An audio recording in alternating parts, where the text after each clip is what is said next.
encore. Amen. Non, moi, le peuple Aïeba, qu'on veut tuer le prophète de la RDC. Qu'on veut tuer la personne qui dénonce la magie. On veut tuer la personne qui dénonce la franc-maçonnerie. On veut tuer l'évangéliste Roger Baka à cause de la Maïkari, la Rose Croix. La Nenazotele Melanzambene Namboka, Bazui Moutou Nae Batiango a pris. Et ça, sous les Kambouté, que Balouka Namboutou, Basoda Bazui Mandouki, en tenue civile. Faire des bandales. Ça aura des répercussions. Et bon, ici, tout le monde a ténèbres. Alors, bah, sur décision, Roger Baka Moutou n'a fait peur. J'ai raté la mort. Teni. Biso bengango ba signaux divin. Batu ba confier belé na teni. Batu ba encercler bango. Siko na batu ba encercler bango. Moko na bango na musika so bisangai. Eloko yo sali. Zela to kunda bibembe na biso ba kufi. Toko se lancer siko contre yo. J'ai raté la mort. Deux voitures. Alors bingai na telemia. Dans une déclaration, il y a Moutou. Oh, lobby so bana posa loba robo ya monaki. Misa tu baso dabi. To moni Moutou kamoko eye mi bali. Moko ya pembe moko ya grise. Il y a grise eleki. Mais depuis minuit, on ya pembe telemia. Soda katisit. Ayana mundu ki na tuni bango monsieur. Bino 1h du matin awa na mbula boye. C'est quoi? Le qui va identifier bon. Est-ce que tu as identifié moi le bioté tout ça ba inspection. Il y a le bino bango tient. Inspection ni ça là après minuit.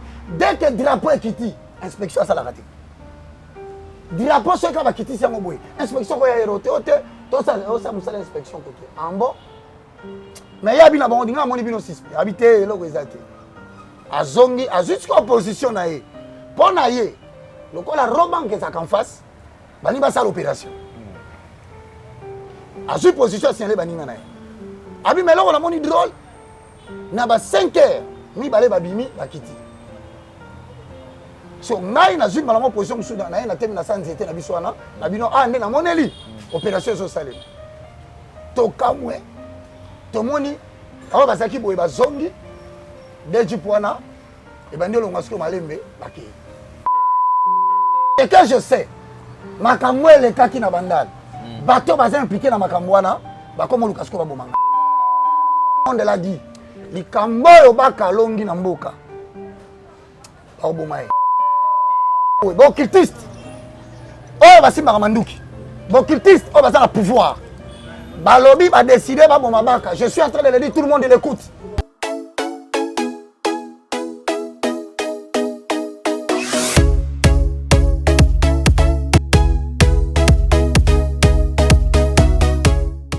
Vérité et réalité, votre magazine, mesdames et messieurs, comment décoder comme d'habitude. Et vous qui nous suivez sur nos deux chaînes respectives, Nouvelle Tendance Télévision, Évangéliste Roger Baka Télévision, bienvenue à ce tout nouveau numéro. Nous sommes très heureux de savoir nombreux en train de nous suivre. Surtout merci pour cette attention si particulière que vous accordez à cette émission.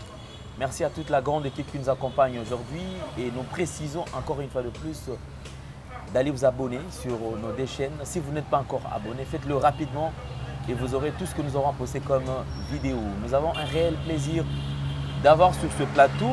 C'est vrai, vous voyez que l'émission se passe quand même à la va-vite, puisqu'il y a eu un coup dur déjà ce matin, mais nous bénissons le Seigneur parce qu'il nous a épargnés et nous pouvons encore nous réjouir aujourd'hui. Nous avons vraiment ce plaisir d'avoir l'homme de Dieu, le moindre de tous, le galérien, évangéliste Roger Baka, qui est notre invité. C'est vrai, on le reçoit d'une manière assez particulière parce que, en principe, mais malheureusement aujourd'hui, on ne va pas le recevoir comme d'habitude, mais nous allons le faire quand même à la va-vite. Homme de Dieu, bonjour et bienvenue. Bonjour mon frère apôtre Alain Delay, shalom. Shalom. Shalom à tous ceux qui nous suivent à partir de la maison. Nous disons un grand shalom à tout le peuple de Dieu, membres de Sion, ceux qui ont confessé en accord avec Romains chapitre 10, le verset 9.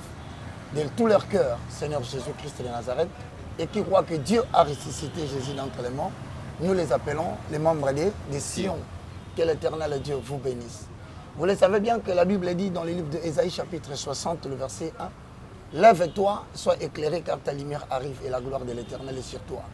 Voici les ténèbres couvrent la terre, mais sur toi la gloire de l'Éternel s'élève. » ce matin, si je t'ai appelé Alain Délé, c'est parce que je devais informer l'opinion internationale et l'opinion nationale. Je dois informer la présidence de la République, je dois informer les cours et tribunaux, je dois informer, je pense, l'armée civile, les services des renseignements, je dois informer les généraux chrétiens, des colonels chrétiens, des enfants de Dieu chrétiens, que moi, votre frère, le moindre de tous, à l'issue de l'actualité, je voudrais que Lélo Moutian Sazolandanga à servir de messager Aïba déjà que frère Roger Bakabimi de la télévision, nous sommes le vendredi 19 février, j'ai raté la mort.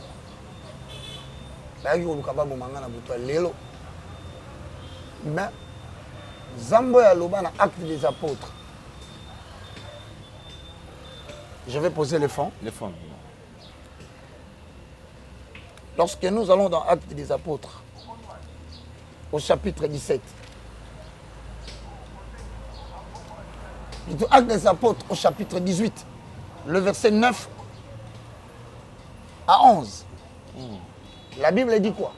Actes des apôtres chapitre 18, le verset 9 à 11. Certaines personnes, peut-être Bogotalanga, vous allez vous dire, ah, mais Nani Moutouani Babomaye, Aza quand même, la maîtrise Bouyazo Pesana verset, bien aimé na Messani. Tellement Balouaka Baboumanga, bon, technique, cette fois-ci, Dieu m'a donné quand même la maîtrise de savoir gérer tout jusqu'au matin. Que Dieu vous bénisse. Lisons Actes des apôtres chapitre 18, le verset 9 à 11.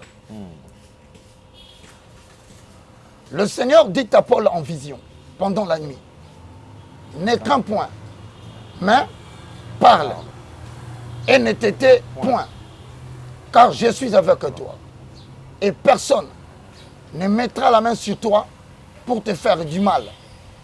Parle, car j'ai un peuple nombreux dans cette ville. Hosanna.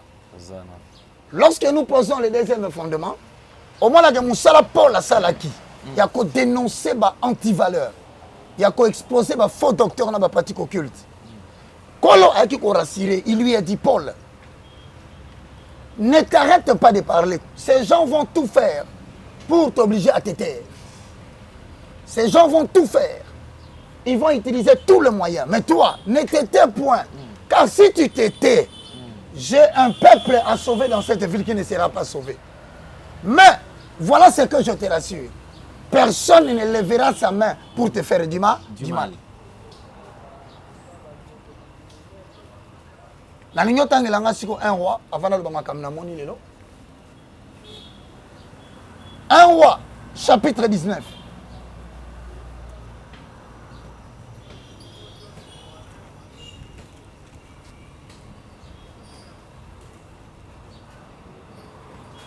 Un roi, chapitre 19, le verset 1 à 3.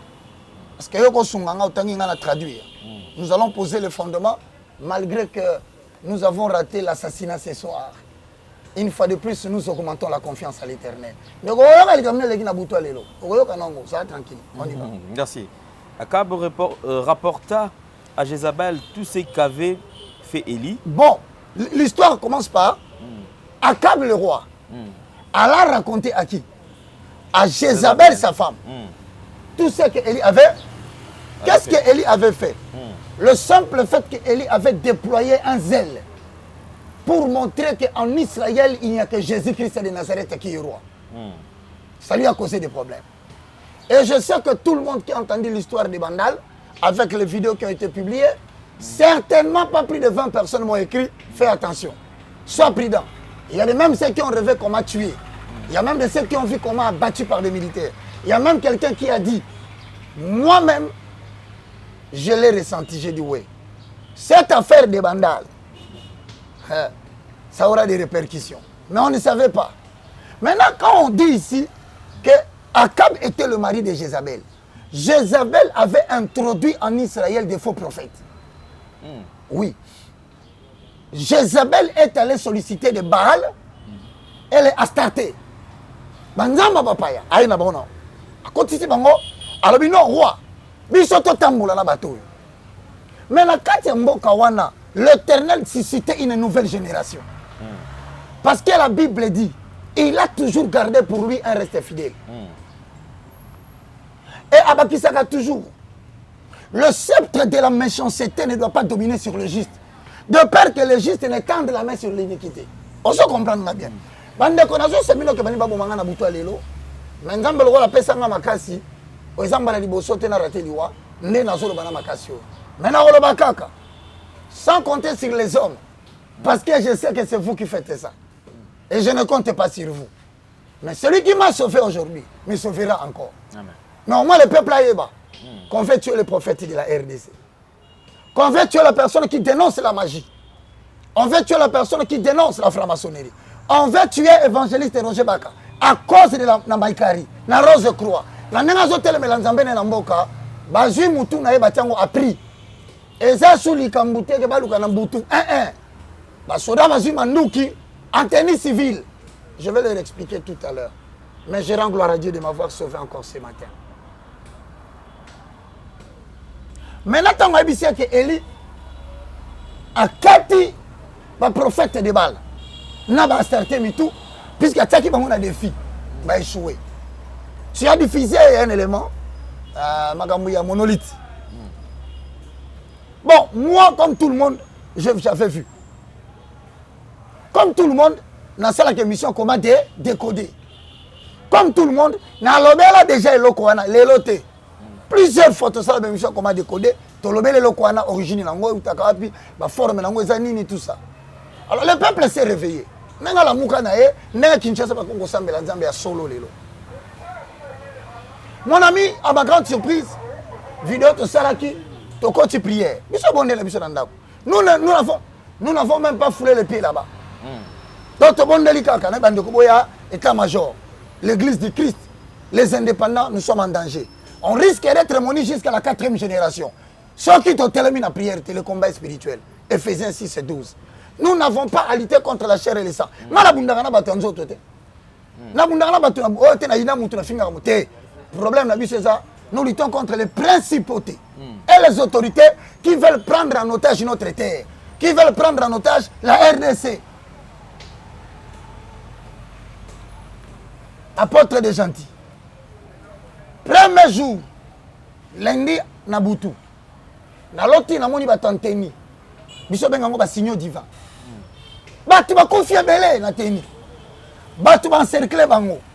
Siko na batu ba encercler bango. Moko na bango na musika so bisangai. Eloko yo sali.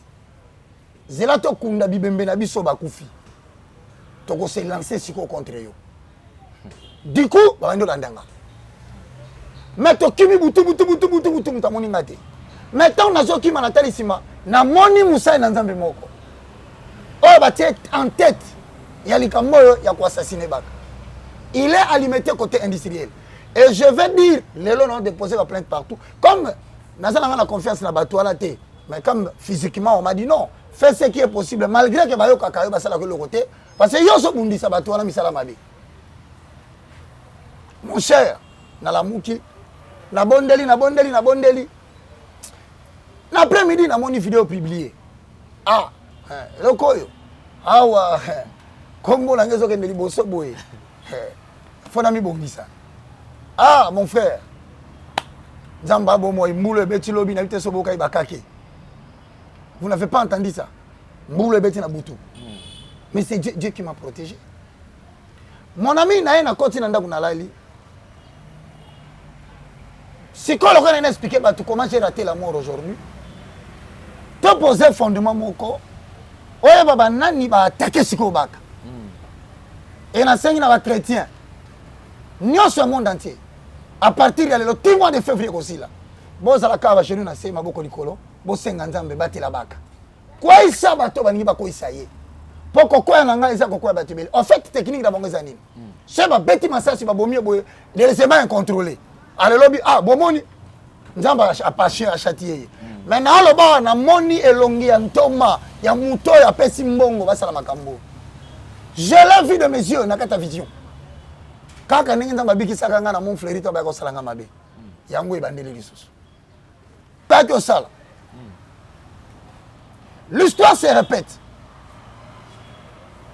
Monde est ténèbres en guerre avec les gens qui veulent pousser plus loin pour élever le nom de Jésus-Christ de Nazareth. 1 Roi, chapitre 19, le verset 1 à 2. Est-ce que mon cher na lo balikambele kani?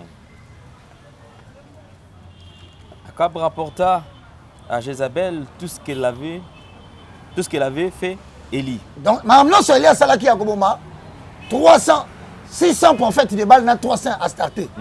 Et comment il avait tué par l'épée tout le prophète.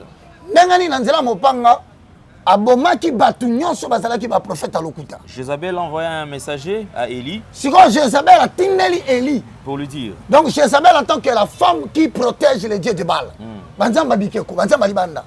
Qui veulent prendre 4 générations mobimba ya peuple. Alors bina bango kende. Boya bisa yoga message batindaki. Que le Dieu me traite dans toute leur rigueur. Banzambe nanga bikeko. Banyoko la ngai pe babeta ngai Jézabel.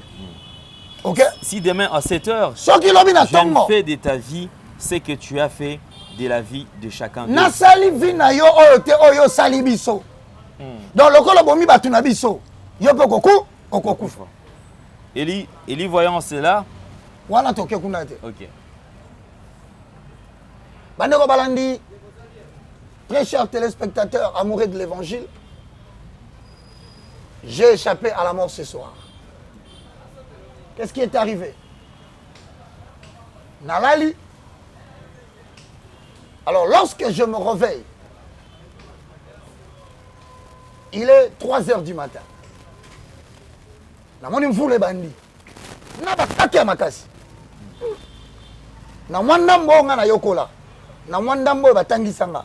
Na mwandambo ya bakonseil babisanga. Na mwandambo ya ngolo nzamba salanga kotanga manzambe. Na bi y a un problème. Kaki ya makasi boye ko beta pambati. Na bandi ko prier ponge zunga na lali. Dès que na lali. Na moni pasteur moko ya limité. Côté industriel. Na basoda. Batela mi place nga na vandaka. Mais yaso sala lokola aye côté ya. Mais nazota la fula côté ya muta côté ya sati. Nazo tourner wana na tela boye na moni jeep. Ndoto wa. Basoda na kati na caméra. Ba filminga ba filminga le tala ina bi maboya ba kiti balandi ngai. Ce qui était bon. Bango bazo ko rukanga pa basala ngamba bebele. Ngai na l'équipe boye bango ba l'équipe boye donc ils m'ont pas vu. Ba ke déranger ba tumususu na surtout kina. Likambo yo batu ba médiatiser ngo ba kolo na yango ba sepelité. Et bomisi batu na monde à ténèbres. Alors ba décision Roger Baka mutu na FPA. Na répété. Lokola l'été baka kindo kité. Ngai na moni elongi ya ntoma oyo azana kati likambo wana. Et puis nako sala effort. Nako déposer ba plainte na kombo na kati. Au cas où demain ou après-demain. O menace na nzela. O massasi, o brutalité na lobi na batuke ba mutatindi bango ye wana. Okoya na ndoto na nga des fois te. Mon cher tokomi 5h30. Na bandi prière. Na lati bilamba mususu. Na bimili banda. Na kena telemi na coin parce que généralement de ba opéraka. Tant ba ka oluka ba sala nga mabe na mon frère. Ba opéraka ndemo na ba hero wana. Ah, alendele. Nzamba munene tokomisa nzambe ndeko nanga. Nzamba na bomo ina Congo. Et projet nyonso ya mabe. Ozo visé.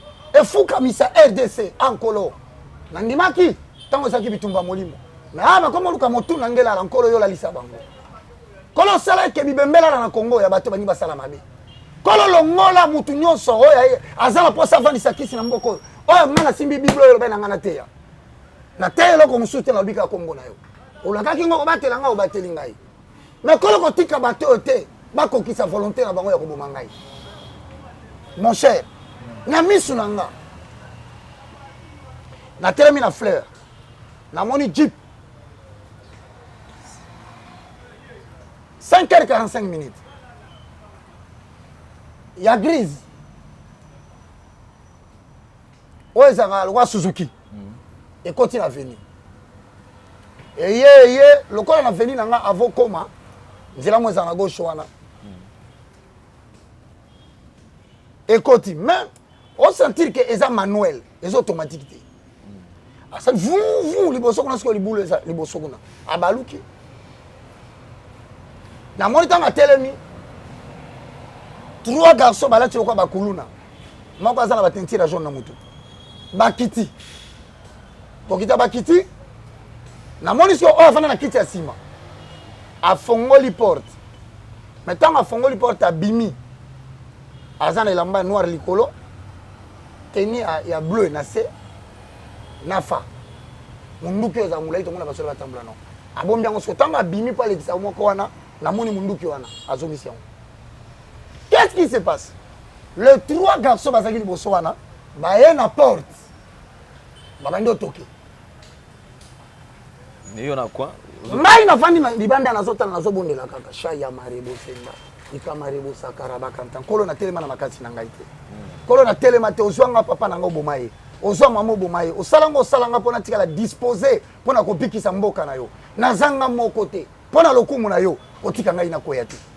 Mon frère a juste siko mutuka atango na position à départ mais ba tiki portière ya ofungwa après opération faut pas ko tabata dès que ba wana bazobe ta porte soki obimi c'est dit ba beti masasi ali ba démarrer ba ki ngana telemi na zotala na zobondela kan langa na tongo lelo vendredi mon frère. Ça dit, tu vas simbi ba machine en boko yo, ba moni que Roger Bakaso déranger. Nazobi Sabino que ma tête est mise à prix. Il y a un pasteur délimité, il est impliqué dans cette affaire. C'est pas la première fois Moutou Aloukangaï. C'est pas la première fois. Dans ce que le Kamusinga, il continue la voiture. Il faut qu'on aille. À tiki portière, il y a Sima, il y a Ofumam. Moutou Mazagil Bossone, à la télé, l'ambeza batachta chabateni. Ok. 2 garçons, 3. 2 battent la porte. Moi, quoi, je toqué. Moi, quoi, je kengi. Mana zo baka lang na zo bonde. La tala boye. O ya zela ki na porte. Azongi. Ayebisi eke. Mutazo fungula te. Maman azaki na pa yesu so bendo bete. Tanga bete basali 5 minutes. Na moni mbala moko bazongi na kata voiture. Ba démarrer. A matin zela ngape nazongi na lati na sokoli na bimi na ko luka voisin na bi voisin makamni eleki na porte no lelo ozana problème na mutu voisin bisinga habité mais na moni batu lelo ba ye na mutu mwaza na munduki na kata voiture afungola ki porte la bimi na munduki mais ba beti porte na ngape na moni mais azaki moko te de musu bazaki na sima kuna mais là tout le monde suspect. Bagaso ta babeti porte basongi na mutuka ba démarrer mutuka bakeno. Na bon si c'est comme ça. Nabima na ko tuna bata balabala o remarquer na gauche na biso ta camp Babylone. Ha ndele. C'est quand je sors na bimi bana habité. Na mona nanu batu ya quand na tuna bongo est-ce que bon mona ki mouvement monter. Oh mon cher. Neta on a poussé ni sur na doit na garde. Misa tu bazu courage. Le quoi la pasteur Roger Baka, mon cher, bah qui minuit, na 2 voitures. Alors il y a télémia, dans une déclaration, il y a Moutou, oh lobby so bana po salo ba robo ya monaki. Misa tu baso dabi. To moni Moutou kamoko eye mi bali. Moko ya pembe moko ya grise. Il y a grise eleki, mais depuis minuit, oh ya pembe télémia. Soda katisite, ayana mundu ki na tuni bango messieurs. Bino 1h du matin, c'est quoi? Le qui va identifier bon. Est-ce que tu as identifié bon, le biotech tout ça va inspection.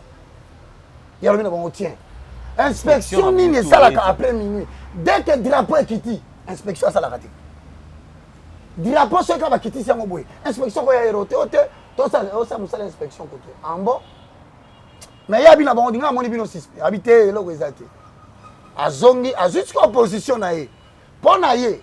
Le quoi la roban que ça qu'en face, bani ba ça l'opération. À cette position signalé bani ngana. Abi mais là on a moni drôle. Na ba 5 heures, mi balé ba bimi ba kiti. So ngai na zuma la position soudan na na temi na sanzete na biswana, na bino ah ndé na moneli.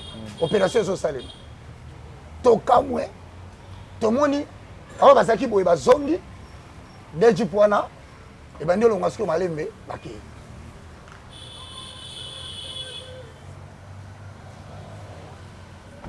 opération échouée. Mwana mama kobukana te yoka lisolo mama Gisnovitz yende coach ya loposo ya nzoto na bino aye na bakisi oyo ezotraite batempo banduta babokona ndenge na ndenge oyo epesaka mbindo mpe bosoto na kati ya nzoto na bino lokola poche des yeux ride na elongi vieillissement oprofite na cash ne okoma kobomba elongi okoma koyokela nzoto na osoni kobukana te luka kaka mama Gisnovitz okozonga lekeleke mwete ku mama na ngai babi mama Gisnovitz azosoigne nyonso etali loposo ya nzoto na bino yo moto obetela batampo esalaki eza te esilaka te elongi nzuluka ekoma lokola moto batume na depo makala yaka mpo toyebi docteur aza kaka moko coach aza kaka moko kozwa ye eza nango facile aza mpe na Facebook WhatsApp basite nyonso ya internet soki olingi ozwa baproduit na ye livraison nango eza partout dans le monde tobeta www.gisnovitz.com azosala mpe compte YouTube tobenga biso awa na plus 44 74 24 025 737 na bwaneli lisusu plus 44 74 24 025 737 balapa.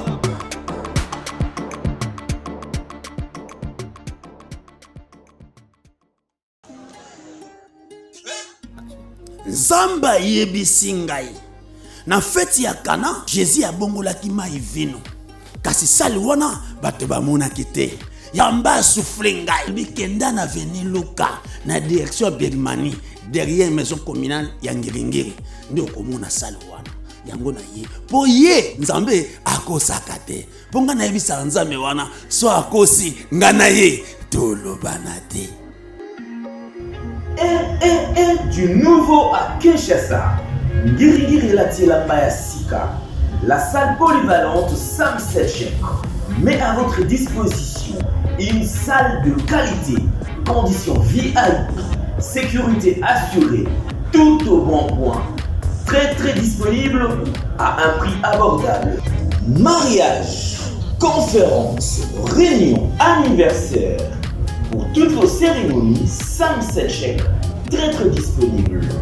Bien-aimés de toute la ville de Kinshasa, RDC, Tobengi Sibino, Yassika, du nouveau, nulle part ailleurs, du nouveau à Kinshasa. Pour tout contact.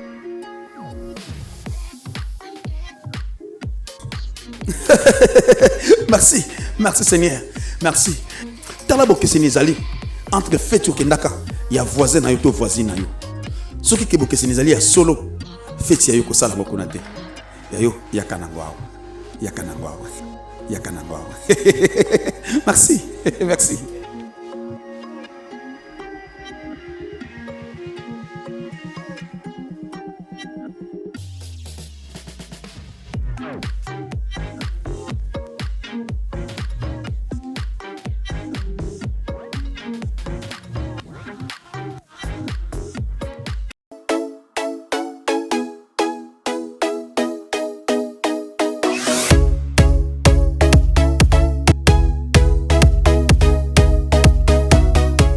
Ndai bato babomanga lelo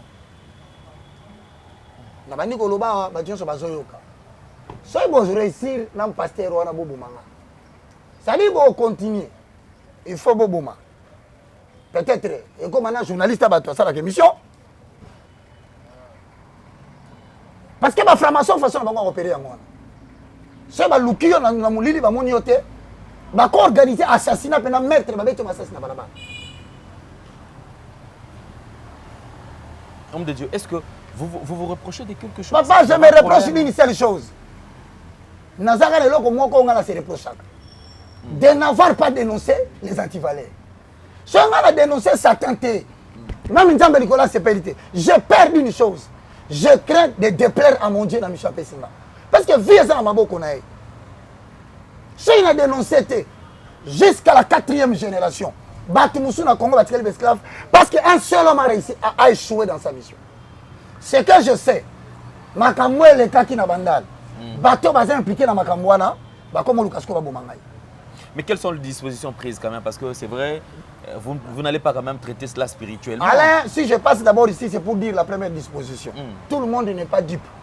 Tout le monde n'est pas batalukoutate. Batunya sur le Congo va penguiter. Na kati présidence, c'est ça va sambelaka. Même le gouvernement quoi il va sambelaka baza. Généraux, officiers super va sambelaka baza. Alors je demande à tous ces officiers là, allez-vous regarder comme ça, ce n'est pas votre combat. Vous croyez que demain si on fait tomber le prophète qui voit, c'est pour quel objectif? C'est pour assujettir tous ceux qui sont restés. Je vous le dis clairement, on est venu me tuer ce soir. Et le corps à l'état qui nous quitté. Pasteur Royo, Azalaki Nakata Makambo a financé Mbongoyo. Naï na solo ba na télévision Boulandanga. Na moni ye pe na koyebisa ye, pe na koyebisa batu nyonso.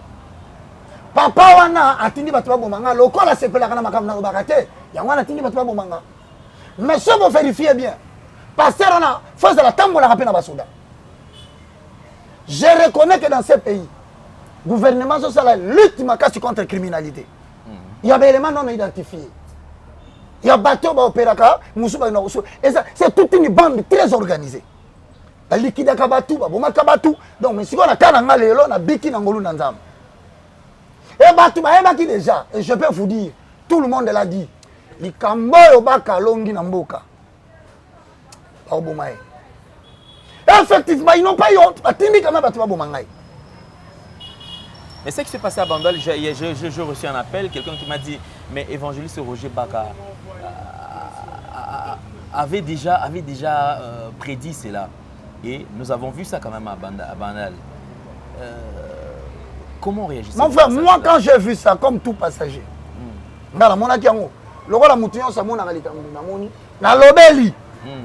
cette affaire ici, c'est ce que nous avons vu chez les Américains. Partout où cette affaire passe, il laisse un message. Qu'y a-t-il de mal? Si la chose, monolithe, est zéro comme abété, mais pourquoi vous voulez me tuer? Pourquoi vous tuez pas mon mangai? Pasteur, naïbi que tu as un bino tenu la dénonce à Magam Nabino. Si quoi vous trouvez un nouveau allié, le corps a sauté dans un bisson militaire sangana, va bêter ma sassia koufa, neko nangai, neko nango sana dimete. Côté industriel. Nazolo bawa. Ceux qui viennent ensemble dans l'église à Moutouana, boye bien qui assemble là. Bon, quand il s'est que papa. Ceux qui sont yotika. Et ça bitumba molimo, toujours bundela molimo. Na loba gezayini. Na lobi kaka, vous allez découvrir qu'en République démocratique du Congo, il y a l'église du Seigneur. Na moko toko tolérer ka coup d'état. Peuple congolais ko tolérer batuma basanganité, basala. Non. Trop c'est trop. On a besoin de la stabilité dans le pays. Donc tolérer le tribalisme. Balou baba sona na Bakongo basona na Bangala, Bangala na Bataba Congo. Tolingi biloko wana temdeko. Et on a batu bazola la tebutu matin midi soir. Comment kozwa Congo na maboko na biso? Toko siko batu so ba vandanya. Totika Congo kende. Spirituellement et physiquement. Mabeli na sali. Quand on a lobby que eloko ezelo mabe. Bien là on monde là ezelo mabe. Mais batu ba sala eloko wana. Mon frère, vous n'avez qu'à tenter de reprendre ailleurs. Mais pourquoi vous voulez à ma vie? Pourquoi? Parce que vous commencez que eloko wana, il semblerait que vous allez prendre batu sur Azamindoki. Je dis bien il semblerait. S'il vous plaît. S'il vous plaît. Ah les canisiers comme ici à Kobomanga. Toi na so mon soutien de senga ba chrétien sambela. Nzamba asala peke o bino souhaitaki pona ngilanda bino. Bana la bino ka pe ba kena place nanga. Bino moko bokende la place nanga. Et si ka bozaki liwa na bino ya. Ceux qui peuvent simba mboka simba kaka. Parce que to kotikate. Kongo to kotika la bomuti mu colonie ni bande konanga. Ceux qui sezaki malam, qui se memi Congo wapi? Na lobawa, j'ai dit na se au monde na lobawa, muto kote la ngazate.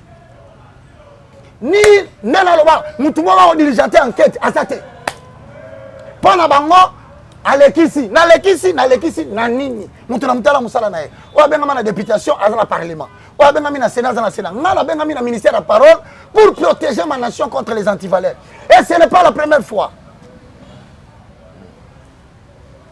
Mais les dispositions sécuritaires quand même, parce que... D'abord, on n'a pas mboli nzambe. Pour ma cambo na oloba, ba soda, on va na garde na camp Babylone, ba moni yango pe ba témoigner. Kutu ya siliki abi, façon na monela bango na bangi na bino bani ba attaquer banque ba attaquer biso, na se na bonga makika ka so ma sasa olelele la. Donc mutu ka motemi na makadam, moko eti na lupango. Nazo répéter a ndeko na ngai. Et tellement il bossa rubanka. Et tali côté kuna. Ba chaque réunion so bazala ba lo bake, ba mona ki mutu ka suspend na buto. Ezaki mi balé. Donc ndela lo ba no boy, bo cultiste. Oh ba simba manduki. Bo cultiste, oh ba ça pouvoir. Ba lobby ba décider ba bon mabaka. Je suis en train de le dire, tout le monde l'écoute. Je peux vous rassurer. Est-ce que bon Kinshasa Moubimba, bon tous les chrétiens qui prient, allez-vous réussir à assassiner tous les Congolais? Après que vous m'avez bozokana, vous assurez beaucoup risqué pour Congolais bisognos. N'importe où à Kinshasa, vous n'avez jamais vu une telle chose. Vous ne pensez pas ce qui peut advenir dans les Bozosala. Bozo mesurez pour vous mesurer qui pète. Oh quoi na bandai. N'ala muta violence tiens. Na gana ka kobondela. Na ki pesika ilo na bino ezaki. Mais en fait, pourquoi est-ce que vous avez prié? Parce que c'est vrai, monolithe. Mon ami, mon ami, nana bi bango te, na mona pe bango te, bato wa filma qui passe plus de 1 million de personnes. Na mutu wa Monica Kabaka. Je dis maintenant, comme tu me demandes des précautions, je l'ai dit, na lo baba nyoso wazo kangai. Je suis un citoyen comme tous les Congolais. Je dis à monsieur le président de la République, comme le président, on veut tuer un citoyen congolais pour qui tu es président. Vraiment,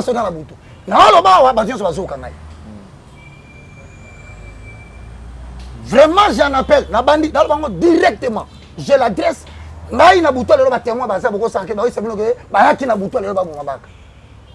Et si vous me dites pourquoi tu crois que c'est toi? Parce que tout ce qui va m'arriver le jour, je le vois la nuit. Maintenant, na kokota ba lettre, bino boyebi, personne n'est sans ignorer que l'état le lazo bunda, la criminalité eso existe na mboko yo, ya batu bazo opérer en armes, mais baza non identifié, ba collaboraka. Na ba pasteur ya lokuta, ba collaboraka, na ba magicien o ba na mboka, soko me ko déranger bango, ba obomayo. Tout le monde le savait bien. Na makambo eleki, ba oluka ba mabaka. Ce n'est pas parce que je parle que Bakotika. Mais disposition liboso, na sengi tous les chrétiens du monde entier développer vigilance. Au moni batu na mutuka na quartier na filmé, eza filmé. Au moni mutuka moko filmé et telemi na butu itina te tellement belle là. C'est parmi les mêmes personnes. Ne bazo sala ka bajena bangwana pe ola mukana tongo babomi mokonzi, babomi colonel, babomi mutumoko boy. Ce sont les mêmes personnes que nous dénonçons. Et nous les disons. Le fait que na olo bakitolingi coup d'état te na pe bazana posa basala mabe na mboko. Takane li kabaka. Yango disposition liboso bande konanga bola mukana prière. C'est pas que j'ai peur, non, je dénonce. Je me fie à la parole de Dieu. Acte des apôtres 18 au 8 à 9. Kobanga te baka. Loba. Moutako tombola loboko na ye. Asalo mabe. Azate. Mais alors, ils te combattront. C'est-à-dire qu'il y a le pouvoir de empêcher de combattre. Mais ce que je sais, ils ne te vaincront jamais. Il ne s'agit pas de baka. Il s'agit de toute une communauté de la diaspora. Bayambaye sunanzila baka. Il s'agit au moins balamuki bango nyonso vous remarquez o ba finga kana média ba fingi o ba finga ba répondre c'est toute une bande qui est organisée salisele sur le média biso to luka ndenge ni to sali mabeto loba tala bato non cette affaire a un lien direct avec les gens qui croient papa na bato basaki kuna babukelo kwa monelo nganga non na bato batonde kuna basa makamana ngana salaki biso no se ba vidéo kabo biso to bondela kaka maintenant na pandeli koloba parquet cour d'ordre militaire na lobi na bino ke ba soda ba ina manduki na ndakuna ba ko lukanga ba bomanga lelo na loba ngonga moko te ba témoin bazali même na camp Babylone bamoni bango ba qui depuis minuit oh ba qui na ndako na nga nde ba raté nga lisusu. Je le dis ici devant tout le monde. Pour bien commenter. Oh l'état te ba kité que ba ka prévenir. Et je dis maintenant na ba sena nzambe nyonso ba simba ka manduki. Na ba sena nzambe nyonso oyo baza officier. Mettez-moi en prière. Que Dieu vous bénisse. Je vais essayer de senga bato basa la banquette. Mais comme nzamba la kisinga elongi. Ya mutu. Oyo na mona ki apesi mbongo pona makambo wana. Na otanga kombo na e. En tout cas, on va convoquer. Il n'y a pas moyen d'aller vers lui aussi? Non, on ne peut pas aller vers lui. Il est l'organisateur, l'instigateur de ces choses. Naï na osenga kaka. Nabi na zana posa bobengela nga mutu tel. Aya na bise monsieur, moi je t'ai vu dans mon songe. Je ne te soupçonne pas. J'ai dit ce que je vis 2 fois. Et puis na bengi batinyo so baye bake. Dans le solana ye, ezalan katimini. Mais sur la monique a douté na en public. Et je demande à l'État de me donner les moyens qu'il faut pour que na lo balika mwana po batubaye bake eza mutu tel mutu asali kamba mabaka. En attendant, on continue Moussala. Que Dieu vous bénisse. Merci beaucoup, mesdames et messieurs, vous qui nous suivez sur nos 2 chaînes respectives. Je crois qu'il y a eu un coup dur ce matin, depuis hier d'ailleurs. Donc c'est ce matin que l'homme de Dieu m'appelait et nous étions obligés de descendre le plus vite possible pour s'imprégner quand même de la situation et voir son état. Et en tout cas, nous bénissons le Seigneur parce que c'était quand même bon. Certaines personnes, face à ce genre de situation, ils ne pouvaient même pas s'exprimer. Mais du moins, il est quand même fort et nous demandons que nous puissions le soutenir tous, surtout les chrétiens, vraiment soutenons l'homme de Dieu et dans nos prières. Et vous qui avez des contacts, si vous pouvez aussi également participer dans tout ce qu'il y aura comme démarche, parce qu'il est aussi citoyen congolais. Il a le plein droit, il a le devoir. Non, il n'y a que moi qui n'ai pas de droit. Il n'y a que moi qui n'ai pas droit à l'état des droits. Non, non. Donc il n'y a que moi qui n'ai pas droit à la sécurité. Même à Tanalo, il y a des gens qui sauter. Vous connaissez, j'avais dénoncé ça. Et voilà maintenant, quelle injustice vous pouvez faire à un homme? Quelle injustice dans une nation? Quel niveau il y a injustice pour Salangay? Malgré les différentes plaintes, c'est côte à côte. Jusqu'à présent, rien. Silence radio. J'ai bien dit, j'ai droit à la sécurité. J'ai droit à la sécurité, pas préserver. Et je l'ai dit, Monsieur le Président de la République, Félix Tshilombo, vous êtes le président de tous les Congolais, y compris moi. Ce que j'ai raté ce matin, ni t'étais Dieu, mais Babelé Linga ne Bembina Mabele. Ce qu'on a saigné dans le bien, s'il vous plaît, si ma vie vaut quelque chose, parce que na yebike makambo otoleka et tamboli na ba service et tamboli na ba organisation et tamboli na ba tebele ba lobby ba mijoter ba programmer. Ntasali likambo na kotikata. Merci beaucoup, évangéliste Roger Baka. Je crois que c'était le message de l'homme de Dieu. Priez pour moi, ne craignez rien. Ce n'est pas la première fois. Le Dieu qui a protégé Élie devant Akab, Jézabel et les 300 personnes qui n'ont suite pour Babomae, Aoubatelangae. Pour na bolingo na ye moko. Akobatelanga pour la kisabatu ke yende nzambe. Et ça pour la makasi na ngaite. Mais ce qui est vrai, s'il y a un problème, je pense que la justice dispose de beaucoup de moyens pour na lukamutu. Donc likambo ezali comme la justice. Et à likambo ya batu ba décider ba bomanga na kufa po makele le lancer na TV et si là. Mais nazo répéter pasteur moko ali mettre na moni na ko senga na ba disposition na ko loba kombo na non, j'ai le droit. Je dis non mais je pense que toi tu veux me faire du mal. Alors na bengo pour pas signaler que ngai je pense. Si jamais likambo bo c'est répéter place na fandaka. Ba chèque baza est formé. Baza utiliser des chèques on a 3 chèques baza na ba garçon chez ba ebi bien que soit beti porte na ofungola. Mais ba ebité que toi na nzambe moko ana posa a pambola Congo na ngongo mi papa c'est ça partout. Na pesi bande ko Amérique mbote. Na lobi na bande ko bozo critiquer na télévision. Bande ko bozo film nga matin midi soir na télévision. Siko boye bisanga. Soki nga na za muto misala mabe. Pourquoi bata misala mabe? Bani babo manga. Obino mo bana za misala mabe. misala mabe bakobomana te entre bango. Que Dieu vous bénisse. Tobandi prière. Toko continuer prière na biso. Bato na baotika te. Nzambe pa kotika te. Solo eza liwa nanga. Liwa pe ya bato musunde kokwe. Que Dieu vous bénisse. Merci beaucoup. Alors nous sommes arrivés pratiquement à la fin, ça c'était quand même une annonce. Certainement... Mon numéro est au bas de l'écran. Ne m'appelez pas pour avoir peur, ne m'appelez pas pour demander des questions, non. Vous connaissez un colonel, dites au colonel chrétien. Vous connaissez un général Tabaliba Boumabaka, Talamon Belgina Boutalelo. Vous voyez, vous avez la famille à présidence. Le bas, mes papas, quand même, moi, mobile, on a pas ça quand même pasteur. Azane Moutupamba, les galériens, les moindres de tous. Alors, on est quand même vérité, vraiment, même quand il est dit, oh, à Monique, on a la possibilité de faire le loco. Oui, faites tout ce que vous voulez. Mais ne cherchez pas trop à me stresser. Je vous ai dit ce qui était passé. Merci beaucoup alors, évangéliste Roger Baka. Nous sommes arrivés pratiquement à la fin de notre entretien. Alors tous nous devons lui apporter notre soutien. C'est vrai, remonter sa morale parce que le tout, lorsqu'il n'est pas au point, certainement il sera quand même faible. Et puis, ce qui est drôle, on dépose un dossier par-ci, par-là, c'est encore l'argent. Ça devient encore stressant. Ça va demander encore l'argent. Donc tu vois que on n'a que Dieu, hein, pour l'instant, on n'a que Dieu. Merci beaucoup. Alors nous nous retrouvons très prochainement. Merci à toute la grande équipe. Infiniment merci. Et si vous n'êtes pas abonné, allez vous abonner rapidement sur nos deux chaînes respectives. Évangéliste Roger Baka Télévision, Nouvelle Tendance TV. Alors c'est là où vous allez nous retrouver de temps à autre. Allez sur là où c'est écrit s'abonner en rouge, bien sûr, cliquez. Et à côté, vous verrez une cloche afin d'avoir toutes les notifications, bien sûr, à tout moment où nous aurons posté nos différentes vidéos. La grande équipe, merci à vous. Merci également à vous qui nous suivez. On se retrouve très prochainement. Alors portez-vous bien. Bye bye, à la prochaine. Au revoir. Au revoir.